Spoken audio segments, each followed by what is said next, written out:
Ese era El Salvador gobernado por incapaces, tanto en el gobierno como en la vieja Asamblea Legislativa.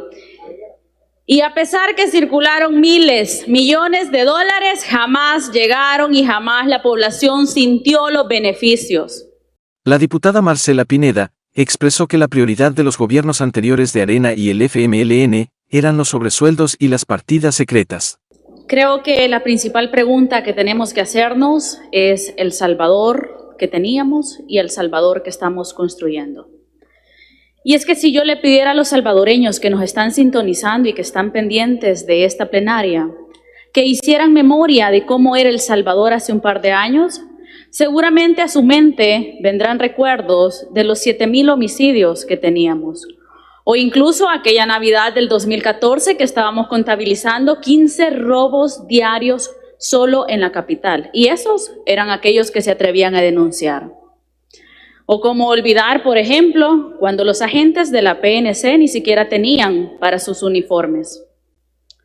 O incluso cómo se encontraba el sistema educativo y cómo la única solución para muchos padres de familia era dar un sacrificio extra e ingresar a sus hijos a un sistema educativo privado. ¿Cómo olvidar el desabastecimiento en las unidades de salud y en los hospitales? O aquellas personas que murieron por falta de insumos médicos.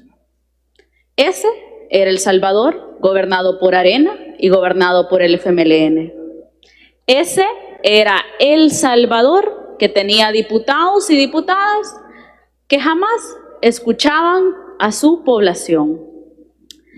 Se aprobaron presupuestos, pero la realidad es que en las líneas presupuestarias jamás iba en beneficio a los salvadoreños. ¿Qué sí había en las líneas presupuestarias de aquello que se aprobaba? Sobresueldos. La partida secreta en la cual se destinaban incluso sobresueldos de $8,000 mensuales. Partida secreta que también autorizaba el pago de estudios universitarios en otros países a sus funcionarios, mientras que sus hijos no lograban ingresar a una universidad.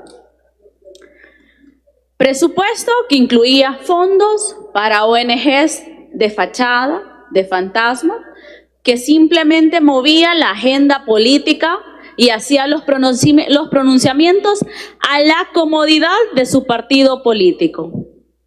Ese era El Salvador gobernado por incapaces, tanto en el gobierno como en la vieja Asamblea Legislativa. Y a pesar que circularon miles, millones de dólares, jamás llegaron y jamás la población sintió los beneficios. La realidad ha cambiado desde que llegó el presidente Nayib Bukele, pero cambió más desde que tenemos la gobernabilidad en esta nueva Asamblea Legislativa. La población puede percibir no solo una mejoría en su calidad de vida, sino también una mejoría en todos los sistemas o las instituciones que visita. Unidades de salud renovándose, hospitales que empiezan a contar con el 100% de sus medicamentos, policías que ya no tienen que llegar a las alcaldías municipales a pedirle a los gobiernos locales que les paguen las reparaciones de sus patrullas. Militares y Fuerza Armada, mejor dicho, dignificados en su labor. Padres felices de tener a sus hijos en el sistema público e incluso padres sacando a sus hijos del sistema privado de educación y pasándolos al público por los beneficios que se tienen. Eso es lo que incluye el actual presupuesto, beneficios para la población salvadoreña. Y podrán decir que no es suficiente, tienen toda la razón. Porque El Salvador quedó horrible de cómo fue, y esto fue producto a la corrupción. Porque no tenemos un sistema educativo al 100, pero se está construyendo. Este es el presupuesto que sin duda alguna da un paso más hacia El Salvador que merecemos.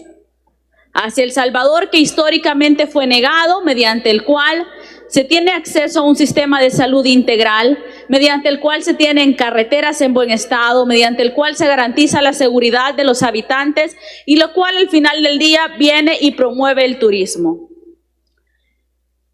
Creo que nadie se va a atrever a negar los votos a un presupuesto tan social, y aquel que se atreva pues será juzgado por la población salvadoreña. Gracias a Dios, el pueblo fue sabio y sin duda alguna dio las herramientas necesarias y legales para poder garantizar la gobernabilidad que permite precisamente la ejecución de cada uno de los planes y proyectos de nuestro presidente Nayib Bukele. Presidente, en aras de mejorar este presupuesto, conforme al artículo 80, inciso 3 del Reglamento Interno de la Asamblea Legislativa, me gustaría proponer una modificación en la lista de ONGs, dado que la Asociación Protectora de Ancianos Nuestra Señora de los Pobres de Zacatecoluca actualmente se encuentra en un proceso de transición y los fondos que están destinados específicamente van para el asilo de Zacatecoluca, el cual ahora será dirigido por la Asociación de las Hijas de Nuestra Señora del Monte Calvario, por lo que le solicito que se pueda hacer la modificación y en lugar de la Asociación Protectora Anciana Nuestra Señora de los Pobres de Zacatecoluca, la ONG que pueda recibir estos fondos sea la Asociación de las Hijas de Nuestra Señora del Monte Calvario. Esto con la finalidad que siempre se sigan viendo beneficiadas las personas para los cuales se ha destinado los presupuestos asignados y aprobados por la respectiva comisión, el ministro de Hacienda y avalados por el presidente Nayib Bukele. Gracias, presidente. Síguenos en Mágico TV.